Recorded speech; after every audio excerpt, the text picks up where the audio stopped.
आज जिस चैप्टर को हम लोग पढ़ेंगे उस चैप्टर को हर किसी को सुनना चाहिए और इन इन चैप्टर से सीखी हुई बातों को अपने लाइफ में इम्प्लीमेंट करना चाहिए और ख़ुद को बेहतर बनाना चाहिए। चलिए अब हम लोग लाइन बाय लाइन इस चैप्टर को पढ़ते हैं। वैसे इस चैप्टर का नाम है गुड मैनर्स। गुड मैनर्स का मतलब होता है अच्छी आदतें। ठीक है। Good manners are a gift of God. जो अच्छी आदतें रहती है वो भगवान का दिया हुआ उपहार है, एक गिफ्ट है हम लोग को। It is not only useful but also self satisfying to have good manners. और ये सिर्फ मददगार ही नहीं होता बल्कि गुड मैनर्स जिसके अंदर रहता है उस इंसान के अंदर में शांति रहता है, वो हमेशा संतुष्ट रहता है। Good manners reflect the character and personality of a man. और जिसके अंदर गुड मैनर्स रहता है उसका जो है पर्सनैलिटी ही कुछ अलग रहता है। ठीक है, मतलब जो आप आसानी से आइडेंटिफाई कर पाओगे कि कौन गुड बॉय है कौन बैड बॉय है आपके क्लास में। क्यों? क्योंकि उसके चेहरे पे वो रिफ्लेक्शन आती है। अगर जो अच्छा होता है उसके चेहरे पे अच्छा रिफ्लेक्शन आता है और जो बुरा होता है उसके चेहरे पे बुरा रिफ्लेक्शन आता है। A man of good manners is an ornament, but a rude man is a plague in society. जो जिसके अंदर अच्छी आदतें रहती हैं वो एक ऑर्नामेंट के जैसा रहता है। ऑर्नामेंट मतलब होता है गहना, वो सोसाइटी के लिए गहने के समान है। But a rude is a plague in society. बट जो अच्छा इंसान नहीं रहता है वो बीमारी के जैसा रहता है एक सोसाइटी में, लोग उसे देखना नहीं पसंद करते हैं। बट जो गुड रहता है जिसके अंदर गुड मैनर्स रहते हैं सारे लोग उसे लाइक करते हैं।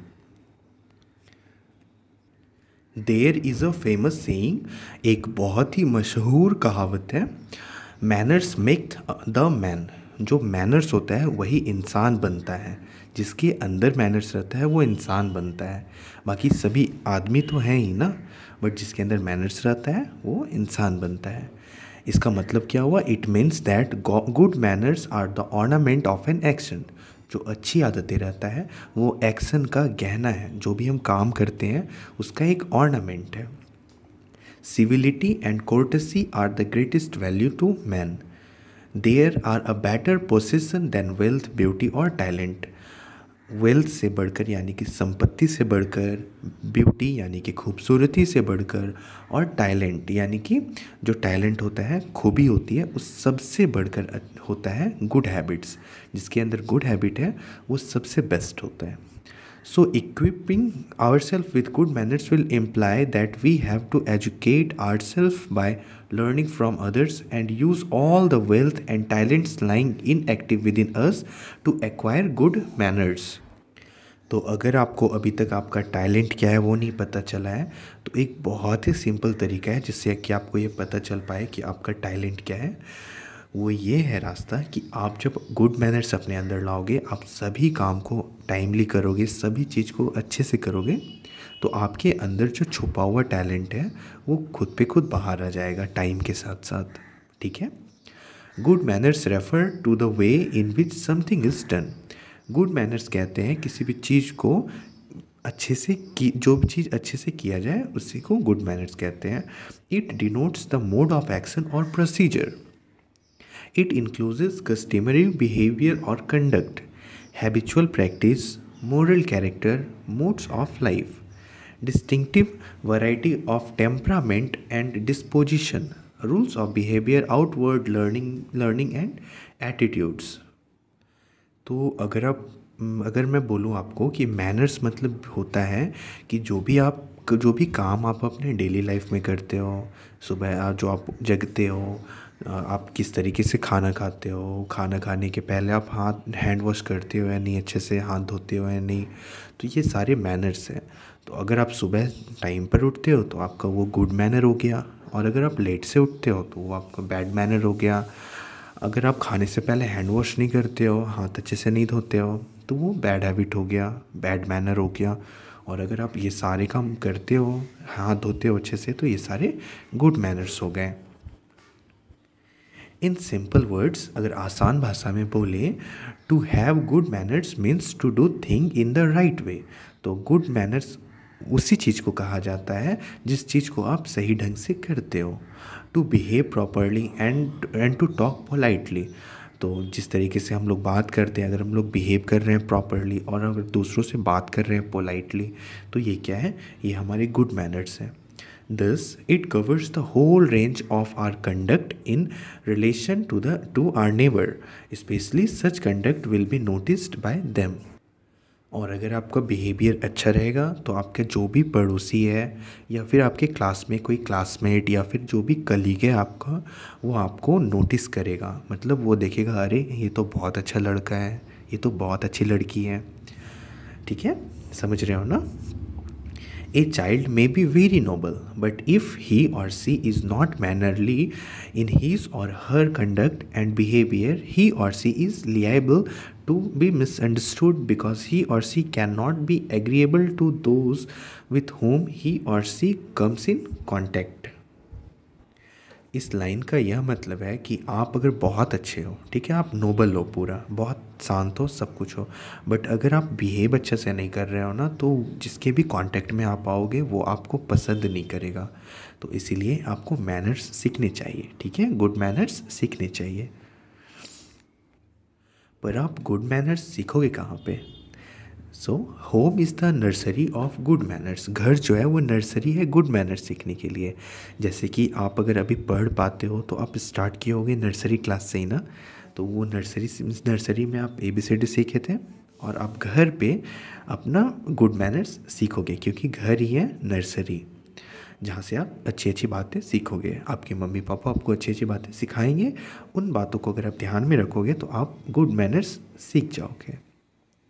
It is the starting point of person's life. So good manners must begin at home. Good manners जो है वो सीखना आप घर से स्टार्ट करो। It is good for the young to remember that the manners they acquire at home become natural habit. और आप जो मैनर को अगर आप अपनाने लगोगे, अगर आप अच्छी अच्छी आदतों को अपनाने लगोगे, तो वो फिर आपका हैबिट हो जाएगा। तो आप कौन कौन सी अच्छी आदतें हैं जो आप अप्लाई करके आप उनको हैबिट बना सकते हो, तो आप यहाँ से अब ध्यान से सुनना। Get up early in the morning. आप सवेरे बहुत जल्दी सोकर उठना, एक टाइम बना लेना, या तो आप 5 बजे सोकर उठना, या तो 6 बजे सोकर उठना, या तो 7 बजे। उसके बाद आपको उससे ज़्यादा लेट नहीं करना है। अगर उससे ज़्यादा लेट करते हो तो आप बैड मैनर्स आप अपनाओगे और फिर आपका हैबिट बन जाएगा। तो आप कोशिश करना कि 5 बजे, 6 बजे या फिर 7 बजे तक उठ जाएं। Begin the day with a prayer to God. और आप जब सवेरे उठो तो आप भगवान से आप सबसे पहले प्रे करो कि थैंक यू हमको ये दिन देने के लिए, ठीक है, thank you for giving me this beautiful day. We should thank God for the benefits we receive during the day. On rising, the child should greet his parents with an affectionate good morning। और जब आप सवेरे सोकर जगो तो अपने mummy papa दादा दादी जो भी हैं उसे आप गुड मॉर्निंग बोलो। अगर आप गुड मॉर्निंग नहीं बोलना चाहते तो आप सिर्फ स्माइल कर दो, ठीक है, वो समझ जाएंगे कि ये गुड मॉर्निंग कह रहा है। At night before retiring. और जब रात में आप सोने से पहले, he should always bid his parents and all his family member good night. और सोने के पहले आप एक बार गुड नाइट बोल दो, या फिर आप बोल दो मम्मी हम जा रहे हैं सोने के लिए, ठीक है। गुड नाइट भी कह दोगे तो बहुत अच्छा है वो भी। Try your best to make your home cheerful, peaceful and happy. आप कोशिश करो कि आप घर पर रह के आप सबको चीयरफुल करो। मैंने एक चैप्टर पढ़ाया था ना, बी चीयरफुल, कि हमें दूसरों को प्रोत्साहित करना चाहिए जो भी कुछ काम करते हैं उसमें। तो घर पे जो भी आपके भाई बहन हैं काम करते हैं, तो उससे आप उससे और मोटिवेट करो, उसको चीयर करो कि वेल डन, तुम बहुत अच्छे कर रही हो, तुम बहुत अच्छी कर रही हो। चीयरफुल, पीसफुल का मतलब शांत। तो आप जब घर पे रहो तो आप शांत बना कर रहो, ये नहीं कि आपको झगड़ा करना है किसी से, ठीक है। अगर आप झगड़ा करोगे घर पे अपने भाई बहन से तो फिर वो घर शांत नहीं रहेगा, घर अशांत हो जाएगा, और वो गुड मैनर्स भी नहीं है, ठीक है। एंड हैप्पी मतलब खुश। तो आप कोशिश करो कि घर पे आप चीयरफुल रखो सभी को, पीसफुल रखो और सभी को हैप्पी रखो। Behave in such a way that your parents will be proud of you. और घर पर इस तरीके से बिहेव करोगे ना जब आप, तो आपके पेरेंट्स आप पर बहुत प्राउड फील करेंगे कि वाह कितना अच्छा लड़का है ये। That your brother and sister may be thankful to God for giving them such a beautiful and valuable gift in you. और अगर आप इस तरीके से अच्छे से बिहेव करोगे तो आपके जो भाई बहन हैं वो भी भगवान को थैंक यू बोलेंगे कि थैंक यू भगवान, क्योंकि मेरे पास इतने अच्छे भाई हैं और इतने अच्छे बहन हैं। ठीक है ना। हम लोग कुछ और बातें करेंगे गुड मैनर्स से, बट आज के वीडियो के लिए यहीं तक रखते हैं। आपको सेकंड पार्ट में कोशिश करूँगा डिस्क्रिप्शन में दे देने का उस वीडियो का लिंक, आप वहाँ पर क्लिक करके आप उस वीडियो में चले जाना और फिर उस वीडियो को भी अच्छे से देखना और उससे भी अच्छे अच्छे बातें सीखना। ठीक है, तो मैं आपसे जल्दी मिलूँगा और आपसे रिक्वेस्ट है कि अगर आपने चैनल को सब्सक्राइब नहीं किया तो चैनल को आप सब्सक्राइब कर लो ताकि इस तरीके के वीडियोज़ आप देख पाओ। ठीक है, मैं बहुत जल्दी मिलूँगा आपसे, तब तक के लिए आप ख्याल रखना और अच्छी अच्छी आदतें सीखना। ठीक है।